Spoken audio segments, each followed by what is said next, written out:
Before creating prompts for AI-generated content, it's crucial to define the objective of the content. The objective will guide the content generation process and ensure that the AI-generated content is aligned with the marketing goals. To define the objective, marketers should consider the following questions. What is the purpose of the content? Is it to drive traffic, increase engagement, or improve conversions? Who is the target audience for the content? What are their interests, needs, and preferences? What type of content is most effective for achieving the objective? Is it blog posts, social media posts, product descriptions, or something else?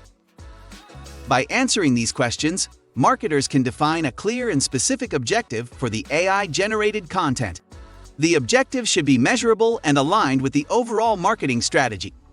Once the objective is defined, marketers can create prompts that align with the objective. Prompts should be clear, specific, and relevant to the objective.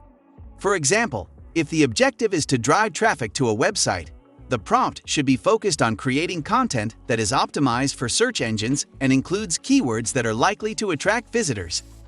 Defining the objective is critical for creating effective prompts for AI-generated content. Without a clear objective, the content may be unfocused or irrelevant to the target audience. In the following sections, we'll discuss how to craft effective prompts that align with the defined objective.